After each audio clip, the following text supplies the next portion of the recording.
আগামীকালকে আমাদের তিনটা বিষয়, কয়টা বিষয়? তিনটা।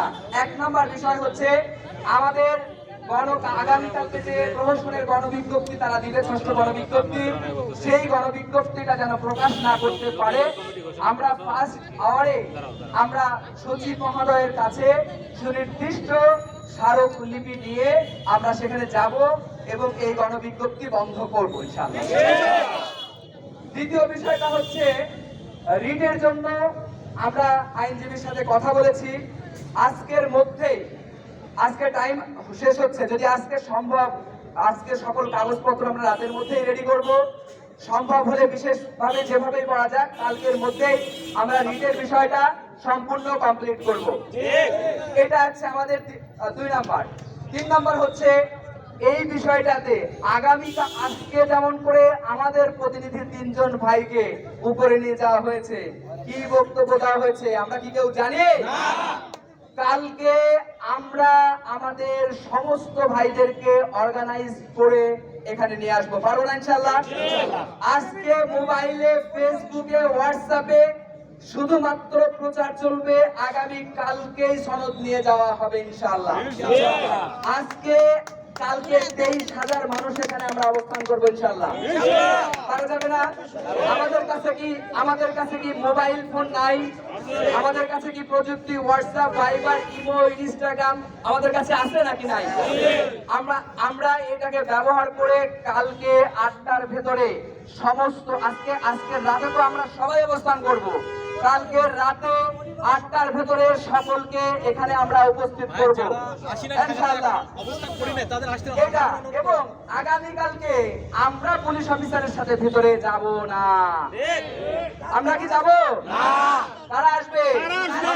এনটিআরসি এর কর্মকর্তারা এখানে আসতে বাধ্য হবে। কি হবে?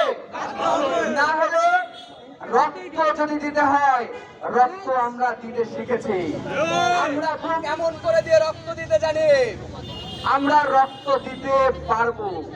তো কালকে যদি এটার কোনো সুরাহা না হয়, একজন এনটিআরসি এর কর্মকর্তাকেও ভেতরে প্রবেশ করতে দেওয়া হবে না। অত্যন্ত জোরালো প্রস্তুতি নিতে হবে, পরিবারের সদস্য সহ সবাইকে নিয়ে এখানে একটি মহাযজ্ঞ ঘটাতে হবে। আহ্বান প্রিয় ভাইদের জন্য রয়েছে। তাহলে কালকে আমরা 3টা কাজ করতেছি। আমাদের অবস্থান কর্মসূচি অব্যাহত থাকবে।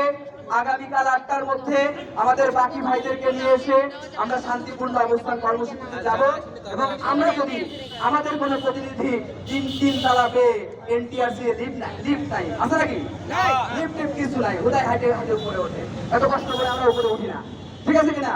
হাঁটতে হাঁটতে 4 তলা উঠাতে হয়, সেই জায়গায় আমরা উঠবো না। ওনারা এখানে নিচে এসে আমাদের সাথে কথা বলবেন, যদি না হয় একজনকেও বের হতে দেওয়া হবে না। সেজন্য সবার কাছে উদাত্ত আহ্বান, সবাই আমরা এখন শান্তিপূর্ণভাবে একটা কর্মসূচি নিব।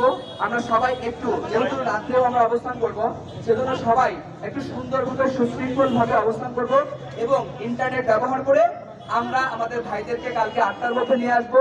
প্রশাসনের ভাইদের সাথে আমরা কথা বলেছি, তারা আমাদেরকে সর্বাত্মক সহযোগিতা করেছে। ফ্যাসিস্টের সেই পুলিশ কি আর আছে? ফ্যাসিস্টের সেই পুলিশ কি আর আছে? আওয়ামী লীগের সেই পুলিশ কি আর আছে?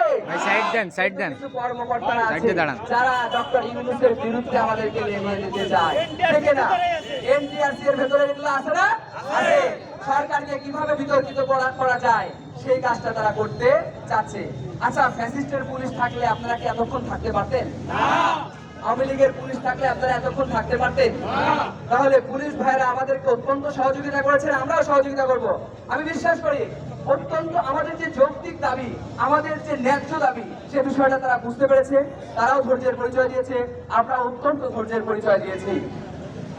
আগামীকালে এই কর্মসূচিকে বাস্তবায়ন করার জন্য সকলকে উদাত্ত আহ্বান জানিয়ে আমি আমার বক্তব্য শেষ করছি।